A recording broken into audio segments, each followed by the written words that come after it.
Welcome to Pic Six podcast, a movie podcast where Jeff and I pick movies for each other to watch.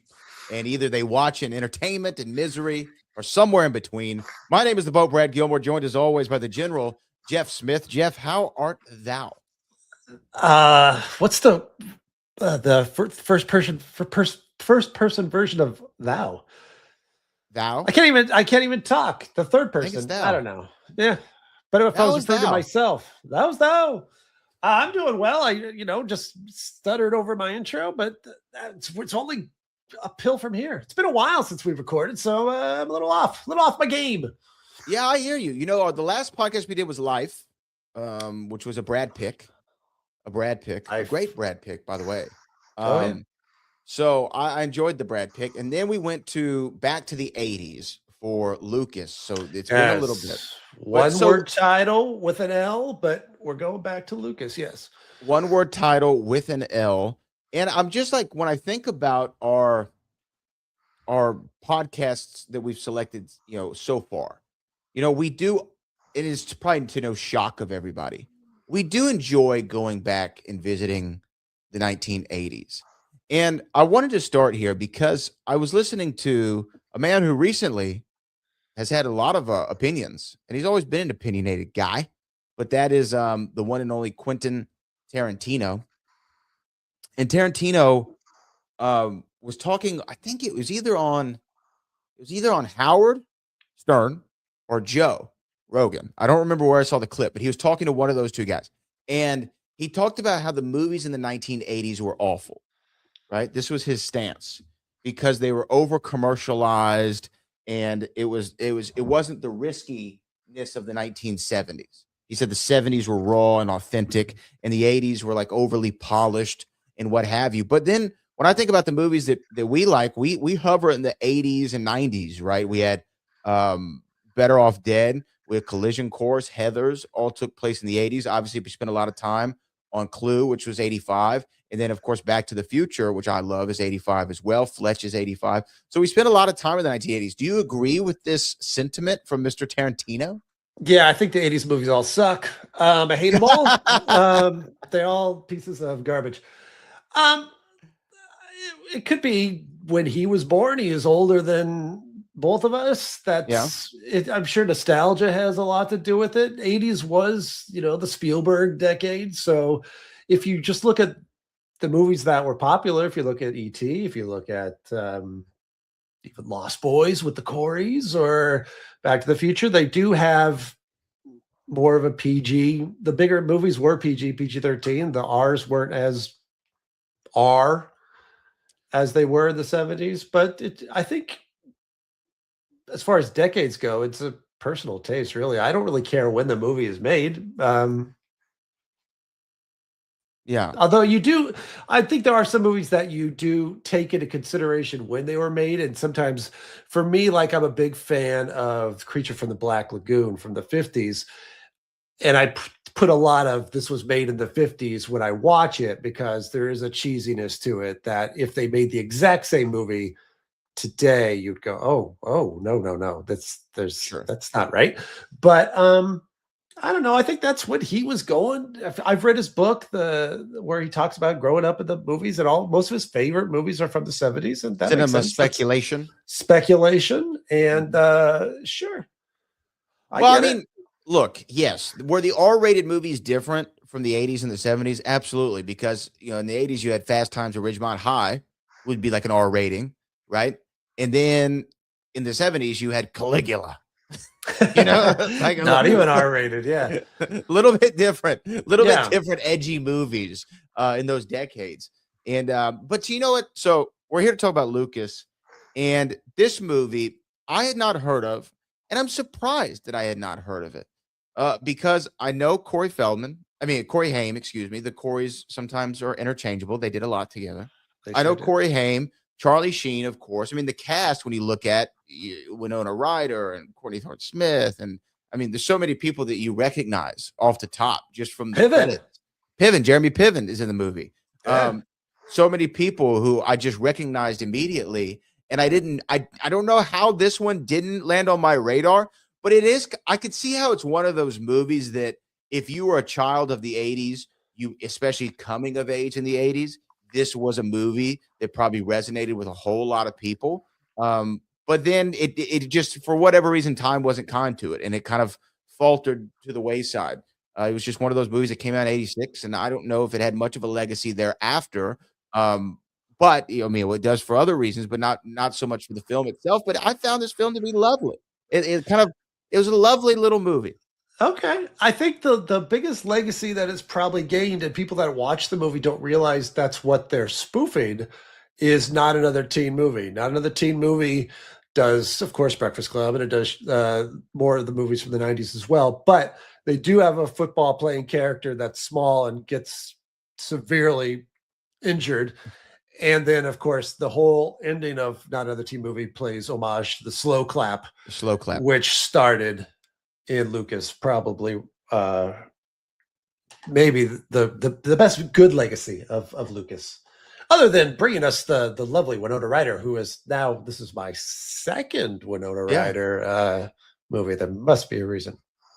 Well, yes, I'm sure that there was. I was a big fan of Winona Ryder and Mr. Deeds. Mr. Deeds.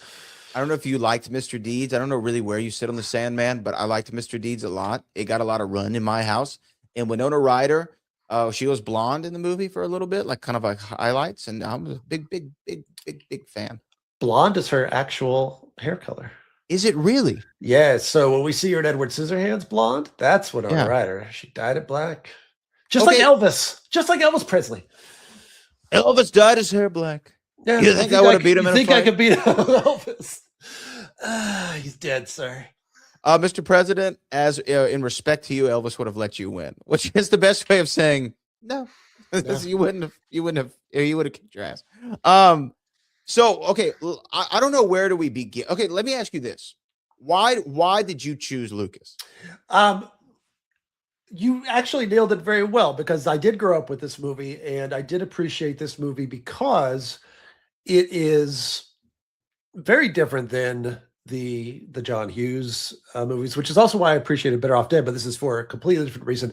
This, to me, feels way more like what my high school experience was like, because there's no sex, there's no drugs, there's not even rock and roll. I had a little bit of rock and roll, but not that much. I had going to the movies. They go to see The Fly, the original The Fly in this. I was in the marching band in high school. What did you play? I played the trumpet. Not well, but I did. So I related to that part of it. And really before that, I didn't even see a marching band shown in a high school movie, other than maybe in the background at the football game. But I did never see characters that actually were in it. And I also liked that it was sad. I think it's a very sad movie.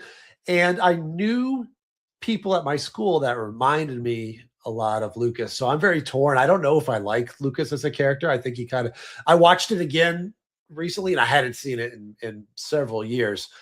And I don't think I like him, but I like, we'll get to it. But I think with the original way the movie was supposed to end, I prefer that, because as much as I love the slow clap, I like that Lucas was kind of a jerk, and he had to learn his lessons the hard way. But it feels like when he's in that hospital at the end, after he gets pummeled because he decided to play football and he's 4'9", because he thought he could, because he could do anything, and then he found out the hard way he can't.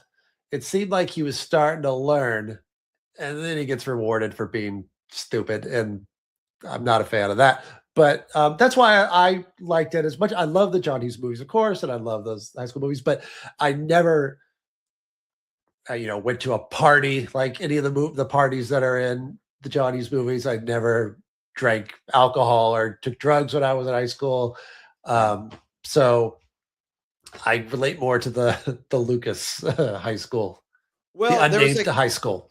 There were some things like definitely with the character that I was like, oh, okay, I don't know if I'm all the way on board with Lucas as you felt. But then there were sometimes where like you just felt for him, because like, who hasn't been the kid? Like, look, like, let's be honest. Were you ever in school And it was like during gym class, or yes, you were at some time, but during gym class, and you saw maybe a contemporary of yours dunk the basketball, right? And you're like, oh, that looked sick, right?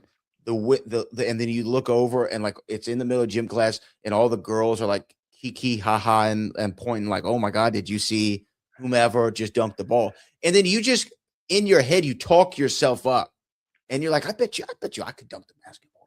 How hard could it be? I could dunk the basketball. I could climb the rope. I could do 20 pull-ups in a row without breaking a sweat.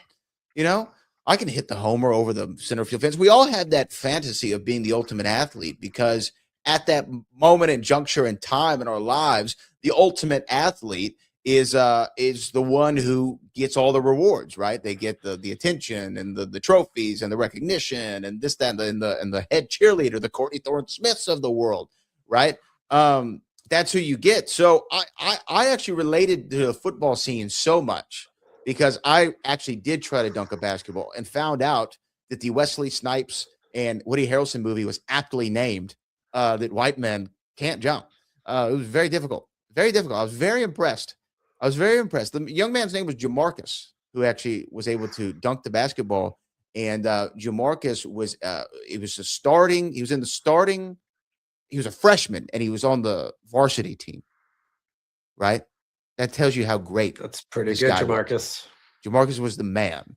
And then one time, Jamarcus now? I don't know where Jamarcus is now because Jamarcus, this is a true story. Jamarcus changed high schools and he went somewhere else. I think he went to our rival school, right? And I remember seeing him at a homecoming football game. He was playing on the field, and you know what I was? I was the mascot. Hey, what was the mascot of your high school? So the mascot of my high school is no longer appropriate, but thankfully we were the Maribou B. Lamar High School Redskins, and we are no longer that. We're now the Texans. But I was not dressed inappropriately. I was dressed up like as a Westerner, like a cowboy. Okay, you know, like cowboy and Indian kind of thing. Okay, right. That was like the gimmick. At your era in high school, we are getting closer to figuring out what was. We're almost there. My era, there would have been full on. Yeah. Woo woo woo woo woo. Yeah, it would have been a lot of bad stuff.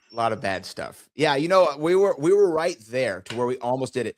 But like that was still when down the street from my high school, there was another school called Robert E. Lee High School. Okay. Like that was still a thing up until maybe 6, 7 years. Yeah. Hey, he could come back. You never know. We've got 3 more years. Who knows? Okay. But my point was, I dunked the basketball. Like I couldn't do it, but I related to, you know what? I feel like I got to do this to prove it to myself and all that thing. If that's what the girls want, fine. Yeah.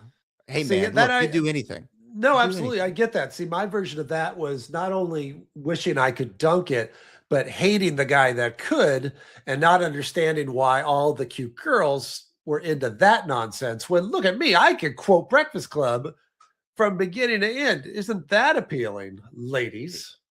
And you know what? You want to hear weird science? All the parts? You want to know parts? What character you want, huh? Yeah. What character do you want?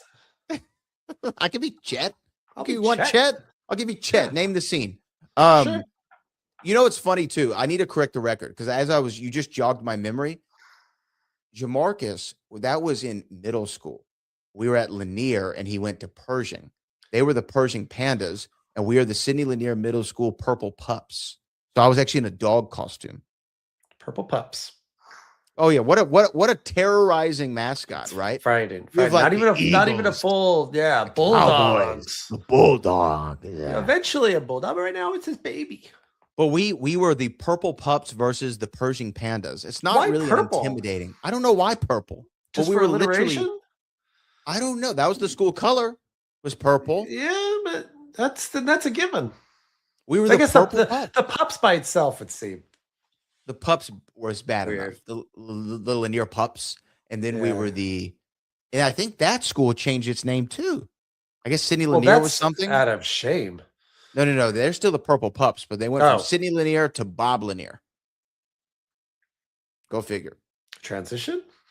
No. Sidney was like a poet, but I Oh, think that I think what he was did in the he do? Confederacy. I think he Yeah, was I in was the gonna Confederacy say or something. he did something. It was something. I don't really know, to be They honest don't with you. just change names. But it was a smooth transition to Sydney to Bob, right? So they're still Lanier Middle School. Shout out to Lanier Middle School. We'll talk to Um, Bob. yeah. But anyway, back to Lucas. From Yeah. Lanier to Lucas. I just wanted to correct the record instead of somebody who's like, Brad wasn't. That You wasn't weren't the right. cowboy then when I was the Marcus pup. was there. I was the pup. I was the pup. Yeah. Um, All right. now Proud pup. let's do now. Okay, with this movie, Yes. 86. I like it when you get serious because you get close to the microphone. Do we want to? I don't think we jump into the categories just yet. With this Should we movie. talk? Should we talk about some of the just to get it out of the way? Sure. I think if anyone's heard of this movie and doesn't know the movie, it is because the Feld dog, who I have gone through many deep dives on accident and rabbit holes on YouTube watching Corey Feldman, who is not in Lucas, but apparently it's one of the many movies that he claims that he was up for and almost got. But he also says that he was going to play the Leonardo DiCaprio role in What's Eating Gilbert Grape. So Yeah. we take it all with a grain of salt. He was going to be in Titanic. He was going to be in E.T. He was going to be in Encino Man. Ah, well, he was in quite a bit. Yeah, Almost in. he's been in not big movies more than anybody else, according to him. And I don't know, have you seen the documentary that just came out? The Corey Corey? Feldman versus the World? No, Ah, good stuff. Anyway, I've interviewed Corey Feldman oh yeah, Corey or Feldman. something. Did he I want think to I talk interviewed him about for like a Goonies anniversary. himself? Yeah, and Work he hard. like stayed up all night. Did you see? So he also he was an executive producer, I think, on a like Lifetime movie called The Two Coreys, where actors played Haim and Feldman. And in that movie, all the allegations that he has made that people were inappropriate, will just be, you know what it all means, Yeah. to Haim. But nothing ever happened to Feldman. In fact, there's a scene where young Corey Feldman goes to regular school after filming The Lost Boys, and he goes into the men's room at his school, and these three bullies come in. They're like, "Hey, vampire boy," and they're like making fun of him for being in Lost Boys. And Corey Feldman beats up all three of these kids. So we've got a reliable narrator and storyteller in Corey Feldman. Now, he says that on the set of Lucas, Charlie Sheen was the one that was inappropriate with Corey Haim. I hope it's not true. Yeah.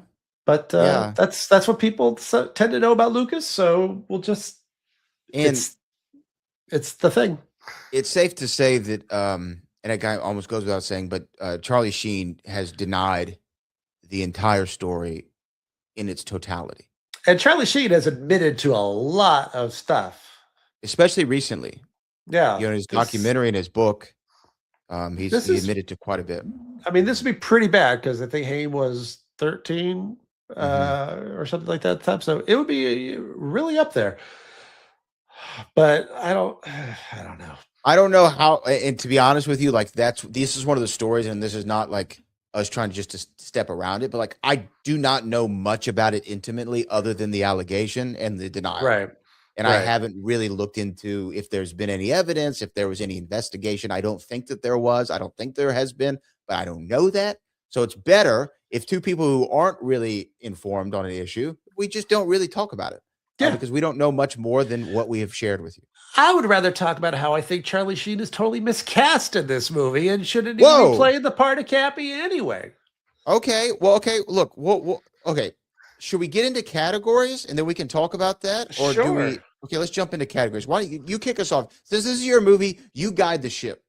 All right. So our first category is the scene stealer. And it's weird that I'm going to say the lead actor is the scene stealer, but I really think Corey Haim is freaking fantastic in this. So much so that for me, I didn't see this. I saw, I think, License to Drive and Lost Boys before this.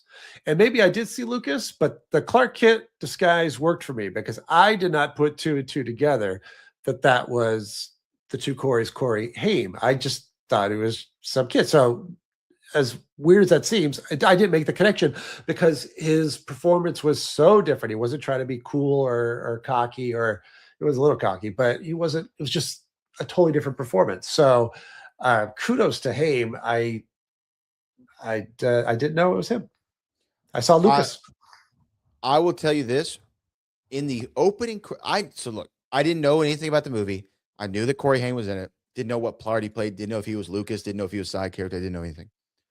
So in the opening scene of the film, where you get the close up of the cricket, and we see Lucas, going through the weeds and trying to capture the crickets and whatever that fascination that he has with bugs is, or crickets specifically.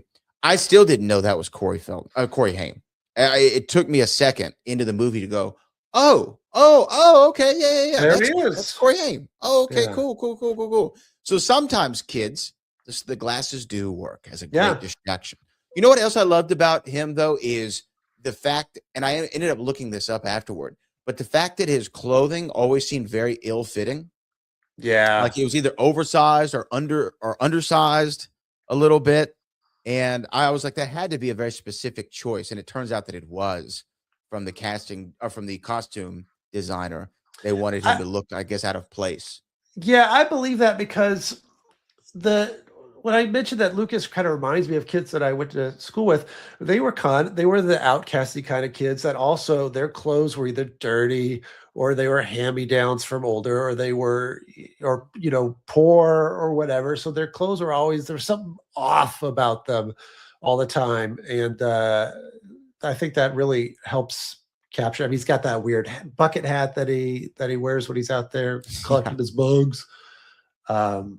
His one pair of glasses, I'm assuming.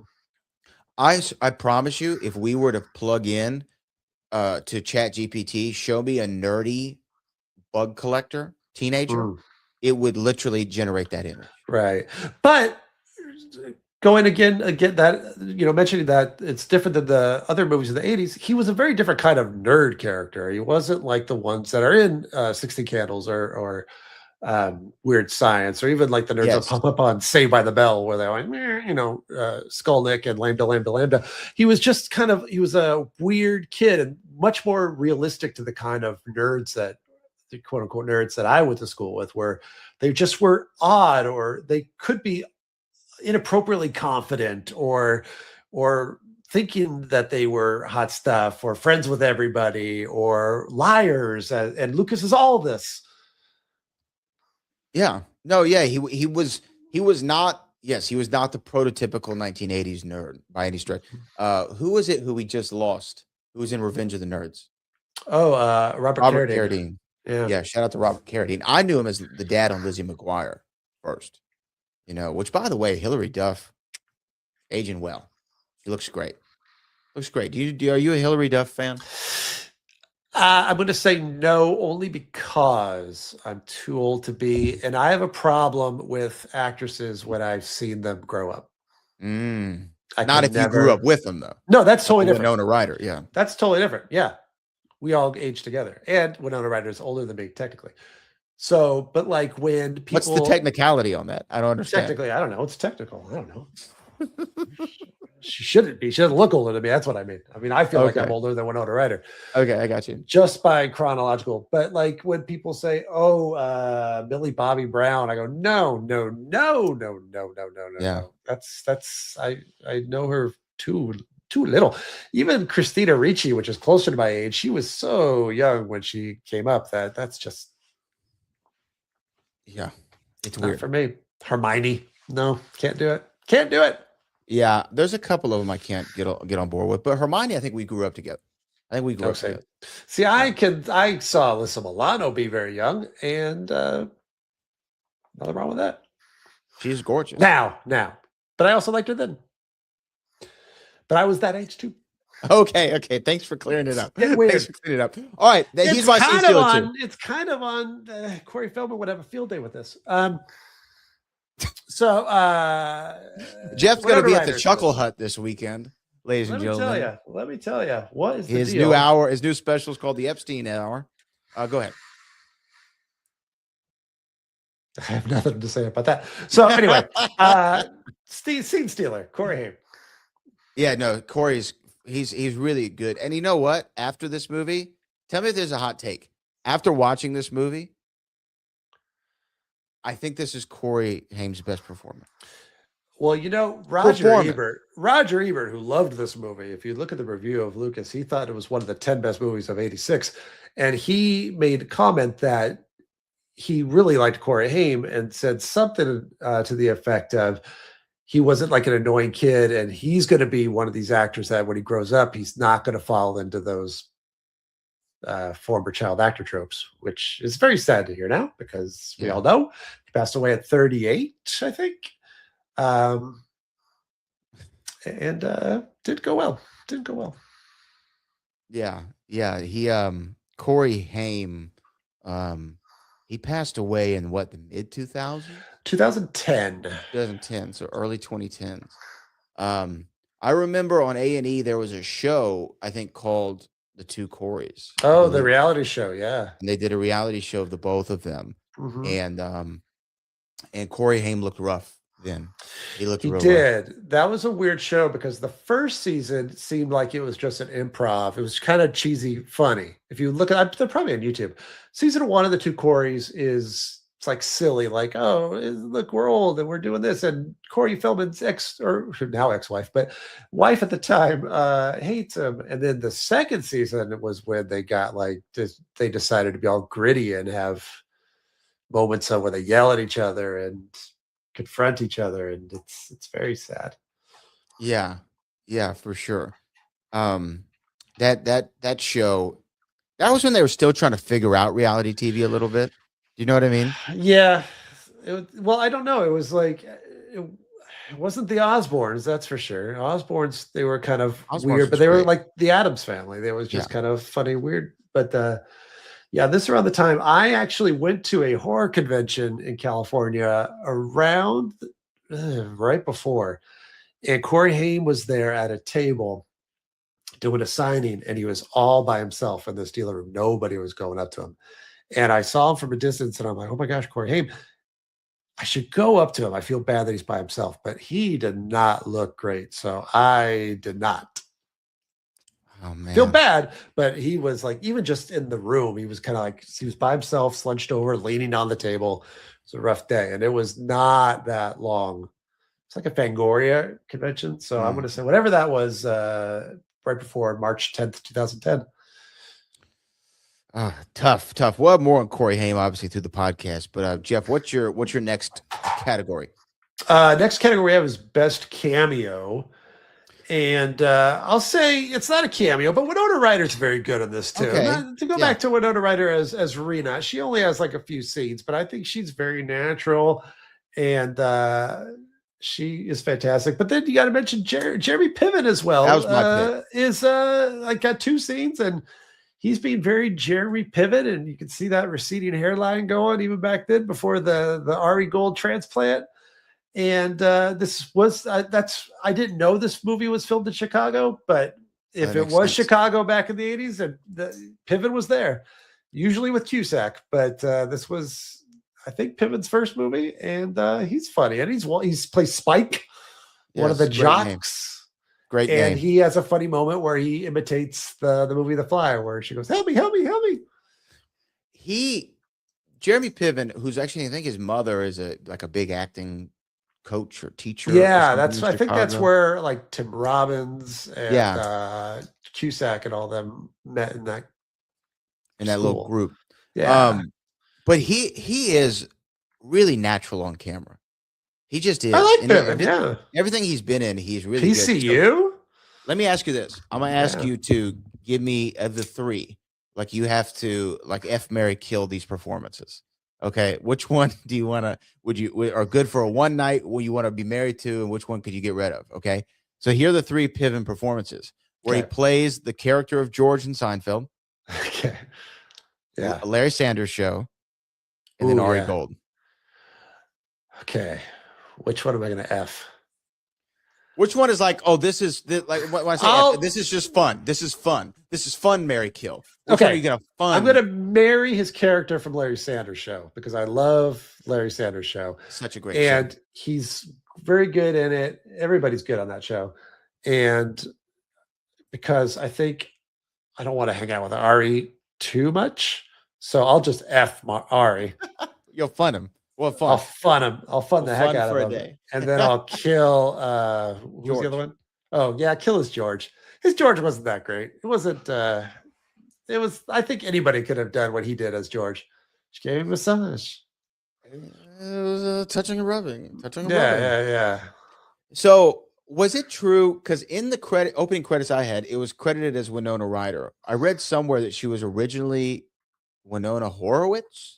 Oh, yeah, I saw that too, but I don't think I've ever seen a version that didn't have her name. So I don't know when they would have switched or bothered to switch the credits on that, but maybe that's how she started. And right before it came out, she said, I got an idea.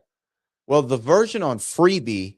Yeah. It's the only place you can stream it, by the way, folks. I had no idea. I thought I owned it on iTunes, and I would have maybe made another choice if I didn't realize that if I had realized it was so difficult to find.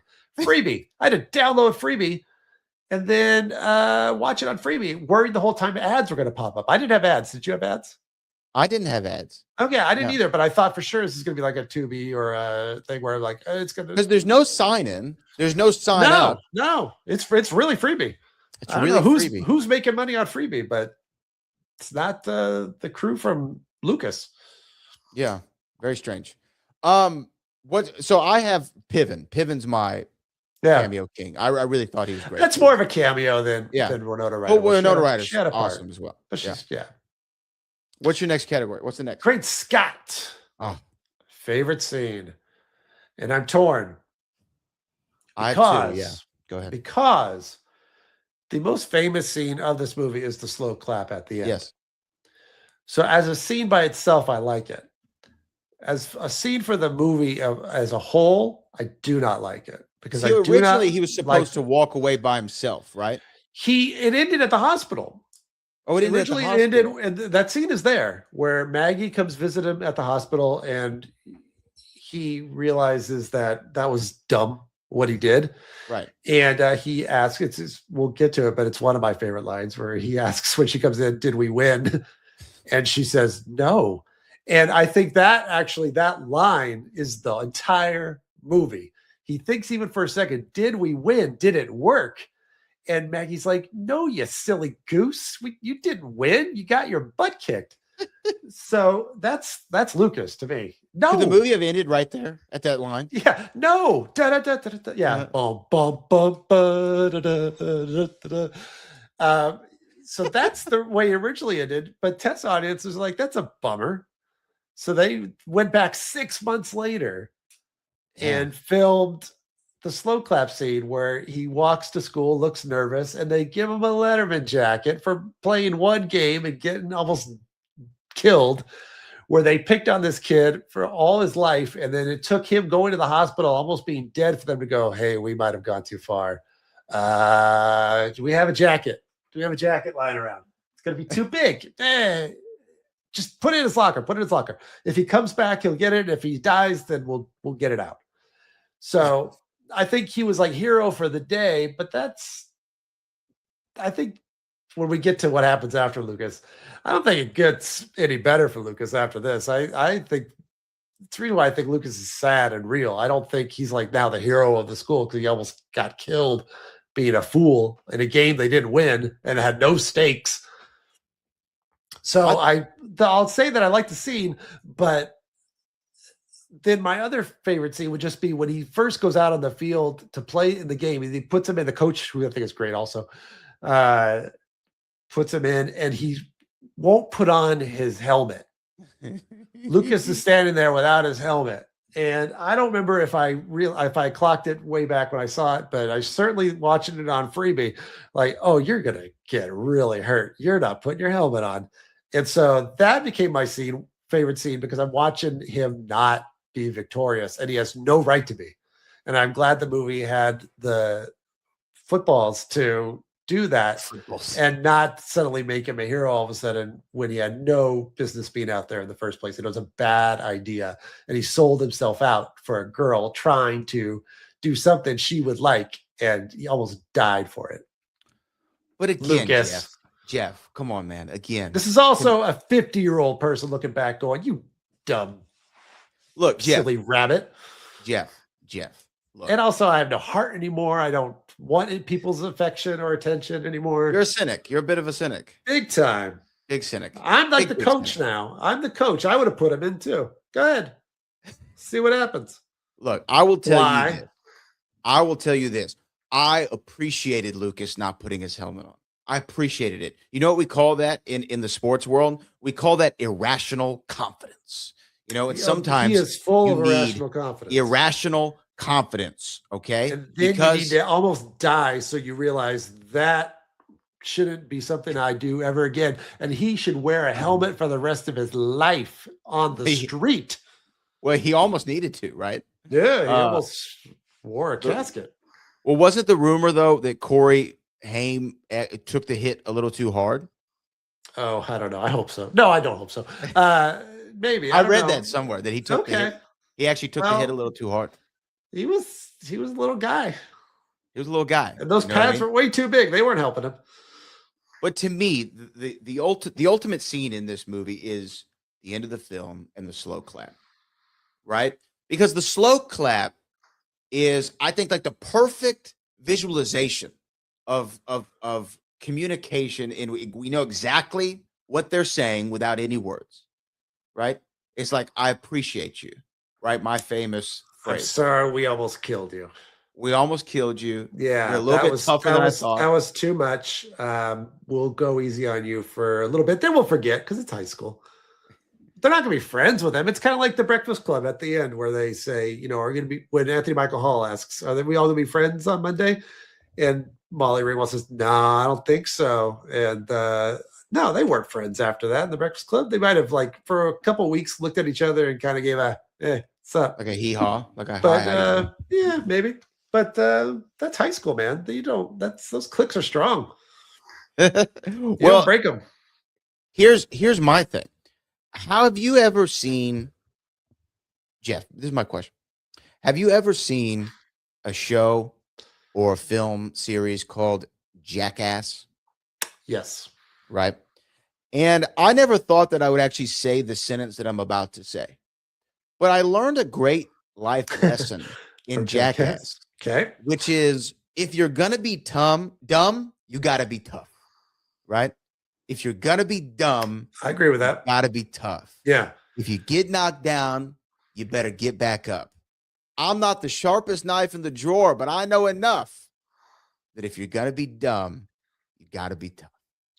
The problem is Lucas is dumb. Actually, not dumb, but he did a dumb thing. He did. And he's not tough. But he should have known he's not tough. This is one of those movies where I don't mind that the high schoolers look like they're 30.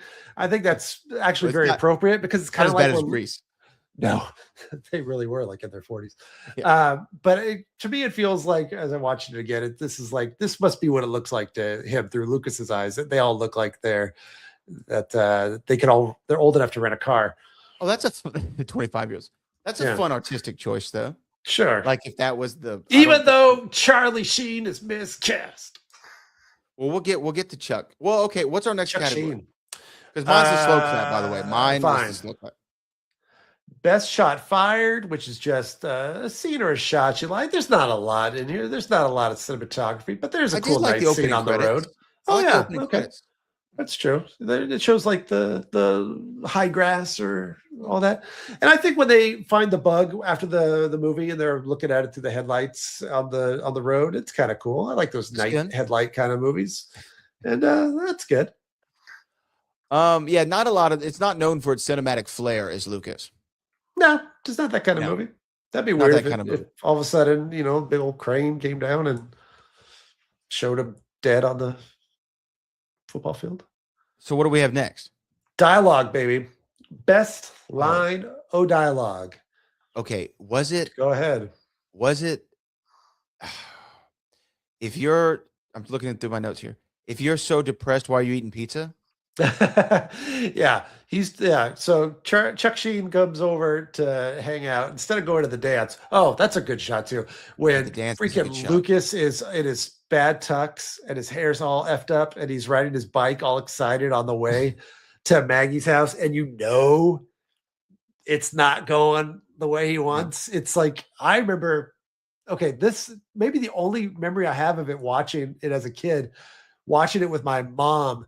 And when it cut to him excited on the bike, I remember her going, "Oh no," because she knew this is not going to go well for you. And it makes sense. Very not a positive person, my mom. So Right. she probably said, "Oh no" to a lot of things I did too. But she went, "Oh no, this is why would he be optimistic?" It makes a lot of sense now that you hear that story.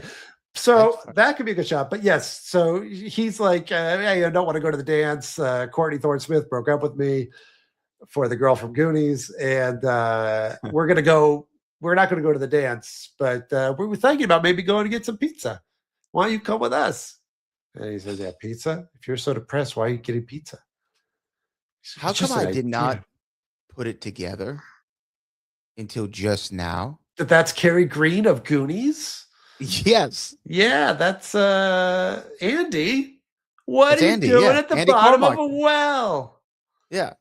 Oh my gosh. That's her. See, I liked her in the Goonies. I was a fan.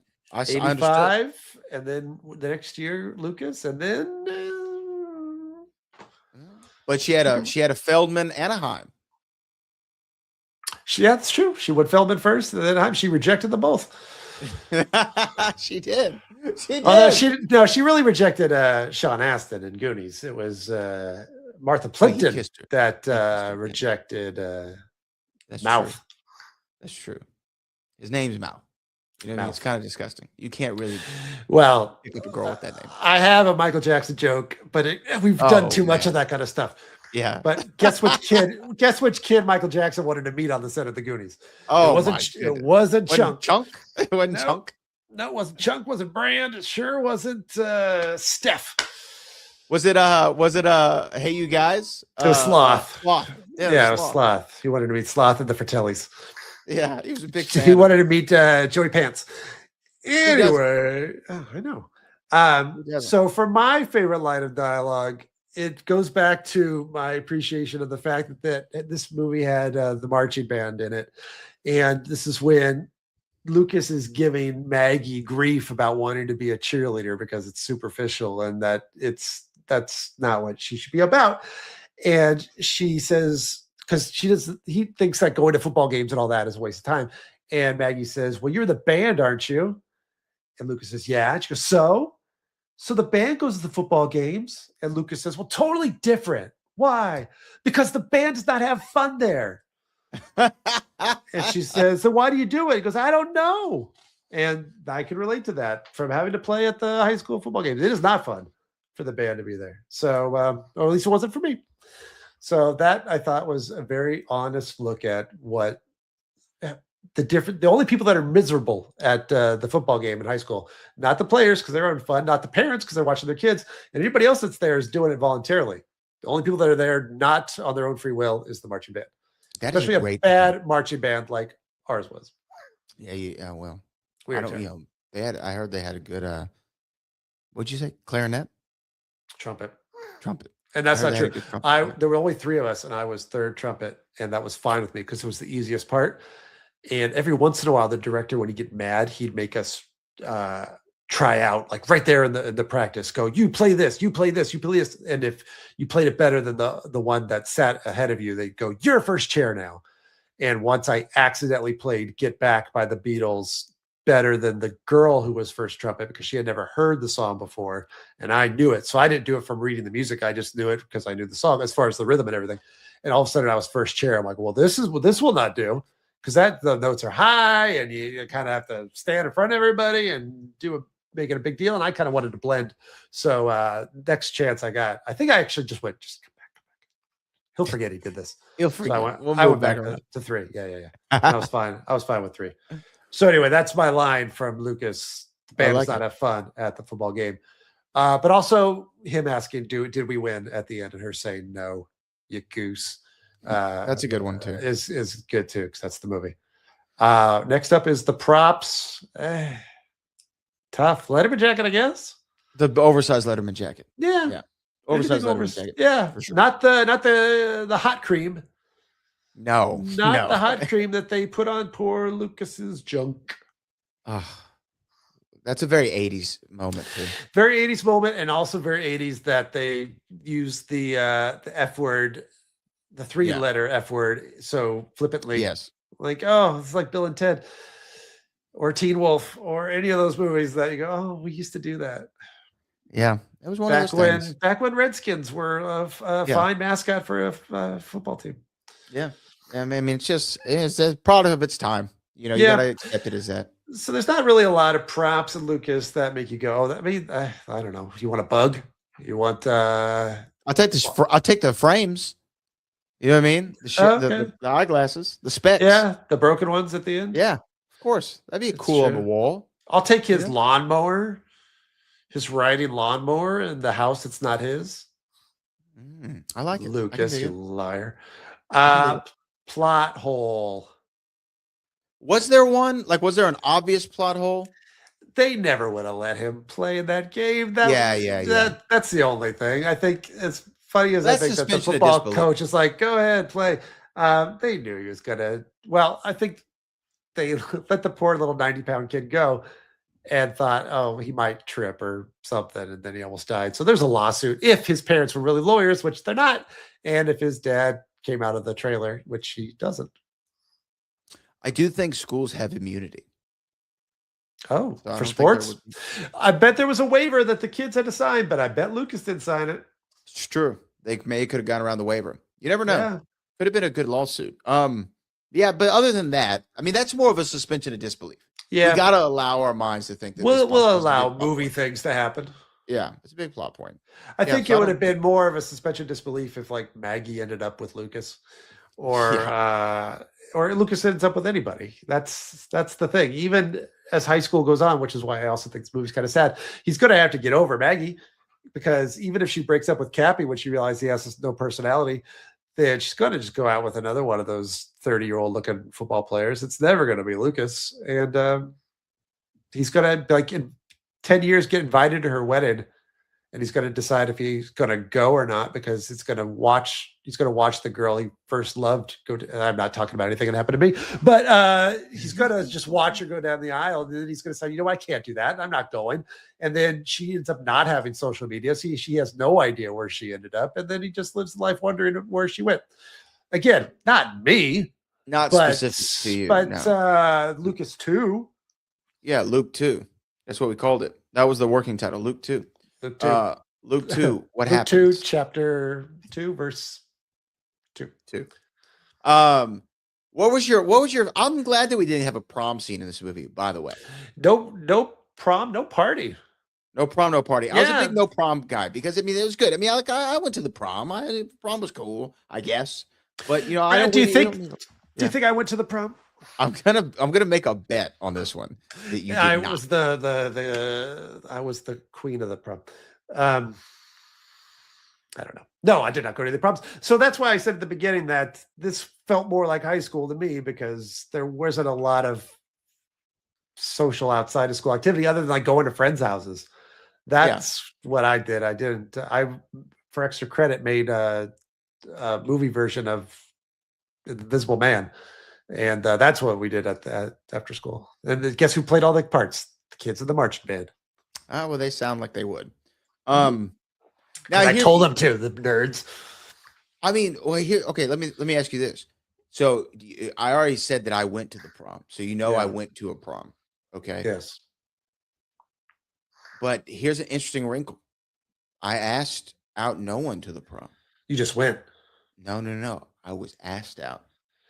But it was one of those things that was like a fail-safe. It was like a fail-safe situation. So it was like, hey, beginning of the year, this girl approached me and she said, hey, if we don't get dates to the prom, we'll go together. So I had an assumed date the whole year. All year.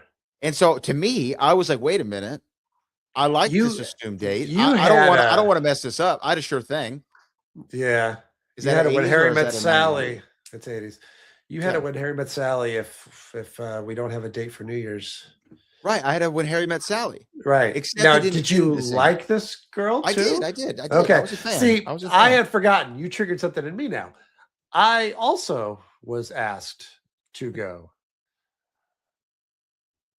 by someone in the marching band. Not a fan. You're not a fan. I did not go. I hope I was nice. I don't remember. Yeah, I hope you were nice too. I hope I'm gonna think I was, because I think back then I was nice.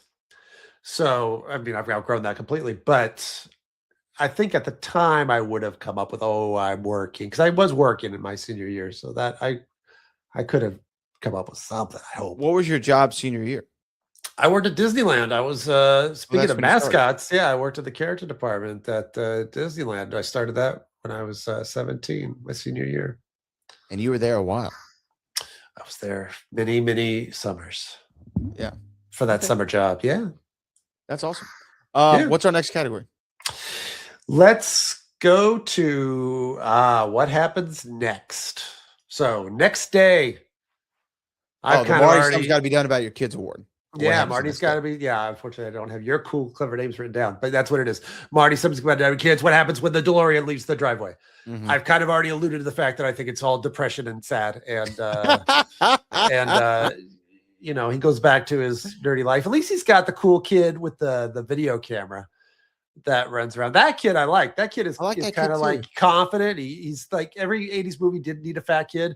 He's not that fat, but he orders a lot when he goes to the movie. He does. So that's as close as they get, but I like him, and he's kind of a little cynical too. And he mentions how I almost got away with an 80s movie without a reference to suicide, but no, they say the band director at their school killed himself for love in Lucas. So there you go. It's becoming less and less of a plot point as the movie goes on. It went from Better Off Dead, where that's the title, it went to Heathers, where that's the plot, and now it's just, and this guy's gone. So here was my idea for what happened the next day. All right, he has this slow clap, right? We know how the movie ends, right? Lucas decides to wake up the next morning, and he says, "You know what? I want to continue my foray into the collection of crickets." He goes looking for crickets and exploring, and he notices this one cricket has a different color to it. It's like a different hue, different shade, right? It almost has like a little bit of a golden flake to it, and he's enamored by it. And so the cricket, though, escapes him, and it starts going down the cricket field, and it continues on and on. So he's chasing full speed. He's trying to get to the cricket. He's doing his best to catch the golden cricket. Then he ends up in a forest, in a field, and then he goes in, and then he sees the cricket goes into this tree. This tree is kind of glowing in this glittery cricket land, right? This cricket juicy tree, right? It's got gold flakes around it. So Lucas says, I'm going to go in. I'm going to figure it out. He sees a little hole, a little crevice in the tree. He jumps in head first. He falls down. It's a huge pit. He falls to the bottom of this pit filled with golden crickets. And then one cricket is almost a humanoid, right? And he walks up to Lucas. Lucas is freaking out. And the cricket and Lucas touch fingers. Boom. Then Lucas gets this cricket power. And next thing you know, he becomes the superhero of the town, for he is Cricket Man. And that is where we Juicy pick up the second cricket. And then the sequel, which we'll get to another category. Man. Yeah. Cricket Man. Lucas 2, Cricket Man. Okay. I had an idea for a sequel, but it wasn't that. So I don't even know if I'm going to say mine, because mine was like realistic. Not that this isn't. I mean, who knows? Anything can happen. That's what happens the next day. That's just the next day. Mm-hmm. Oh, see, that's much happier. Of course. I like it. And then will Maggie like him as Cricket Man, or does she like Cricket Man? She likes Cricket Man. But Lucas is like, yeah, F you, Maggie. You had your chance. She likes Cricket Man. Winona Ryder becomes like Lois Lane. Exactly. Except then she falls into a ladybug tree, and she becomes Ladybug. And he's Cricket Man. And they got to figure it out. 2 arachnids, or whatever they're called. Insects. I think you went too far, but I like it. I could have stopped at the somewhat good part, but I wanted to keep What going. If Winona Ryder became a spider, so she was an arachnid? It's like she would be a good spider, because she kind of looked like Lydia from Beetlejuice. Yeah. Or maybe she becomes a beetle. Maybe she becomes a beetle. She becomes a beetle. And that's why Beetlejuice is attracted to her when she's too young, because the same species and the worlds collide. Oh, look at that. That's how we bring two 80s franchises together, brother. They're in the same universe, Marvel. That's why we like Pic Six. That's why we like it. Category? All right. This is now where we talk about, are these actors and or director in the peak of their powers? This is my favorite category. So take it away. Okay, so Corey Haim, I'm going to say peak, no. Right? But close. Yeah. Sure. Well, he's still got Lost Boys. Lost Boys is next. 87 is Lost Boys. And then that's probably his peak. After that is License to Drive. And after that is Dream a Little Dream. So those are still big movies, but we're going to start. Actually, let's go. I was looking at the filmography and sweet baby Jesus. Okay. So after Dream a Little Dream, which is 89, he's in Prayer of the Roller Boys. Please, someone stop me when you get to a title, Fast Getaway. Dream Machine. Oh, What a Night. The 00 Kid, straight to video. Blown Away. No, not that Blown Away. That's a Jeff Bridges movie, and it's not that one. This is a TV movie. Just One of the Girls. Double Switch. Last Resort. Fast Getaway 2. Did you know there was a Dream a Little Dream 2? No idea. Jason Robards is not in that. Life 101. It's a sequel to Life. Demolition High. Never Too Late. Shooter on the Side. Busted. Apparently he played an uncredited biker gang member in Batman and Robin. Joel Schumacher made it. I know that one. So that's possible. I know that one. That's possible. That'd be tough to prove, but Joel Schumacher did Lost Boys, so we could have thrown him a bone. Snowboard Academy, Fever Lake, Demolition University, which I'm going to assume is a sequel to Demolition High. Yes, he graduated. PSI Factor, Chronicles of the Paranormal. Merlin, Wishmaster 2, Evil Never Dies, Big Wolf on Campus, Without Malice, The Backlot Murders.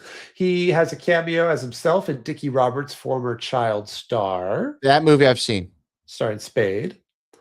He has a cameo at the very end. I remember seeing this, Lost Boys, The Tribe, which is a direct-to-video sequel. What? There's a Lost Boys sequel? There's 2 sequels. What? Okay. Did not know Feldman and the other one, Jameson, I think it's his last name. That's terrible. Play the Frog Brothers again. That's terrible. Crank High Voltage. I've seen that movie. Okay. He plays Jason Randy. Statham. Yeah, he plays Randy.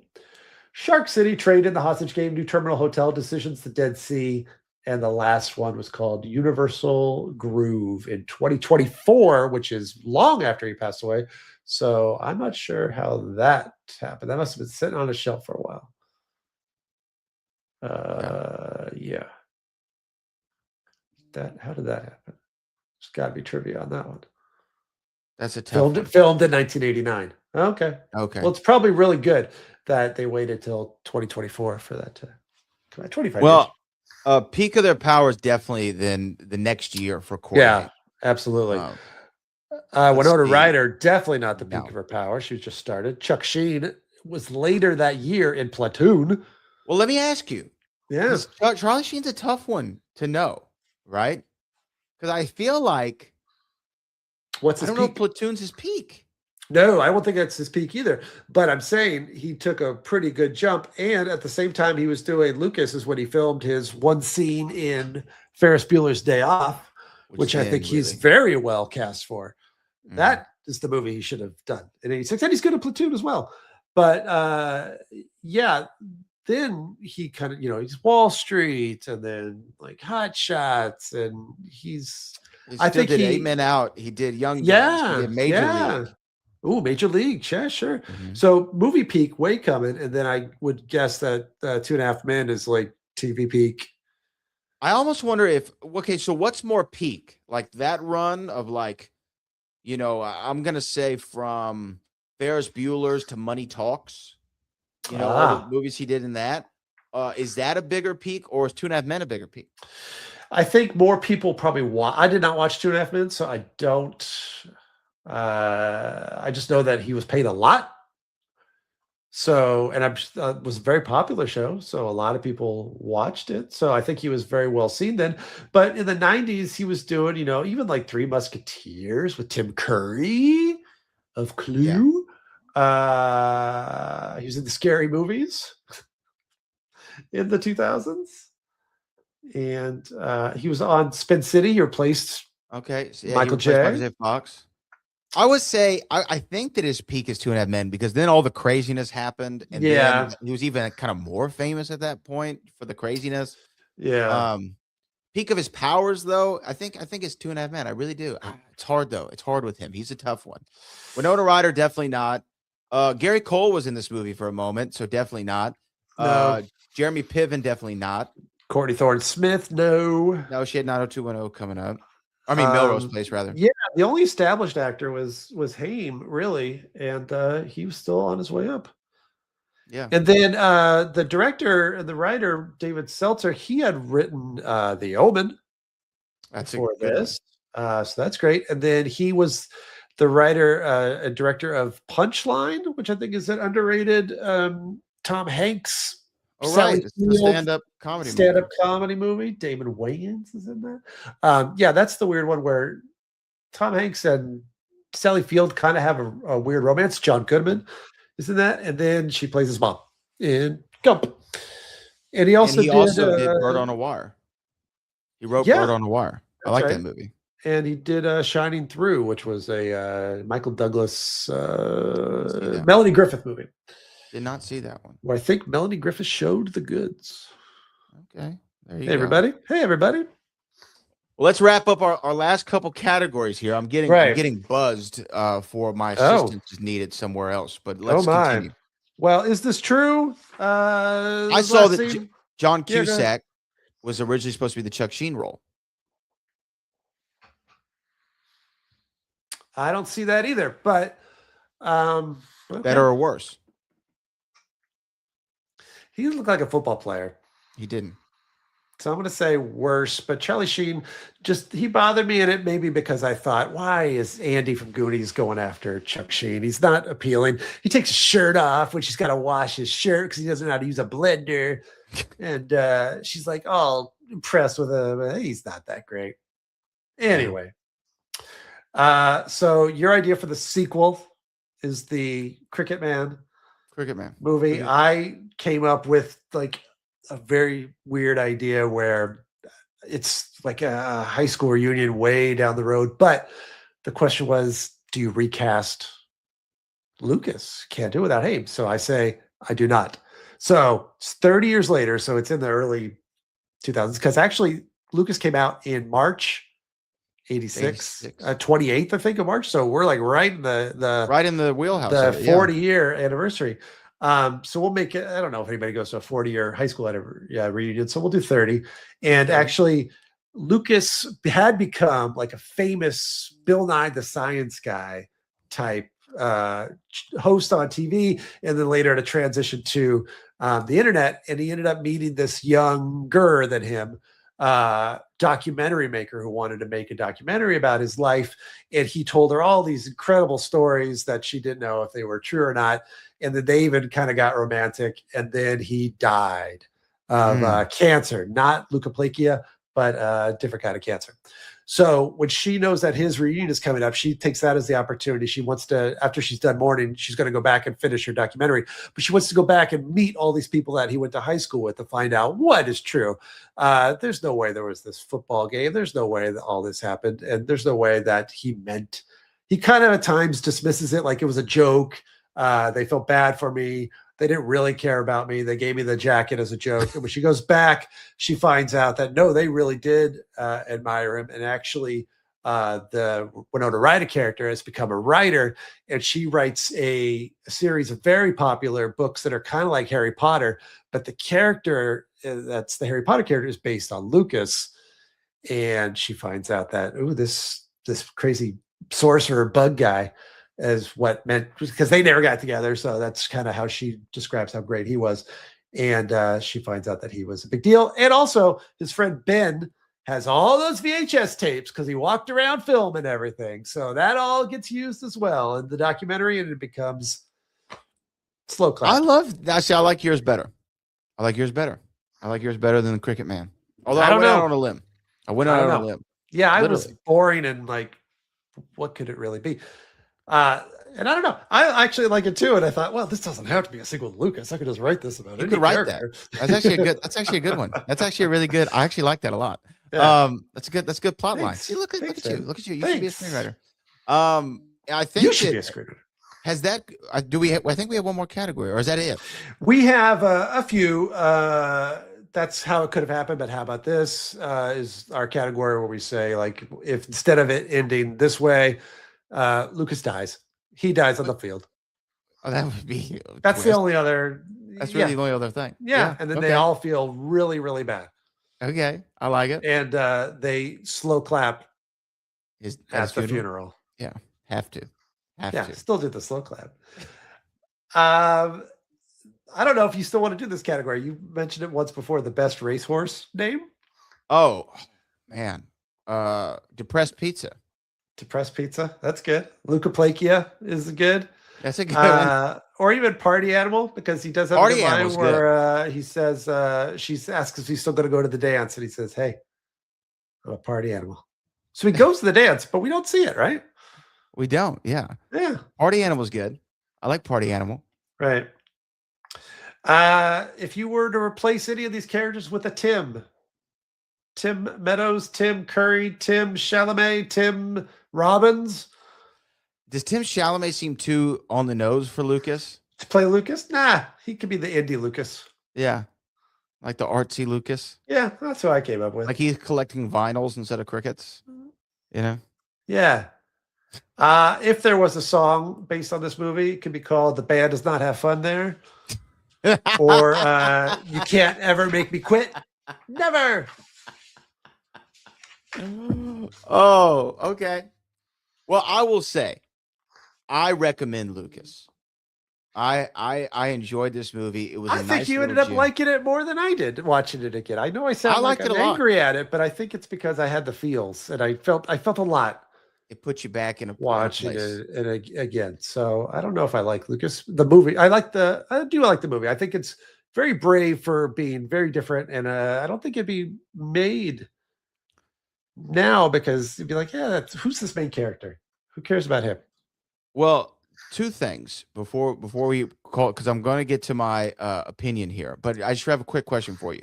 Mm-hmm. David Seltzer, is it impossible for him to order seltzer and not get a salsa? David Salsa. Is it David Salsa? That's his name when he goes to Mexico. He's David Salsa. They know him as David Salsa. Yeah. David. Okay.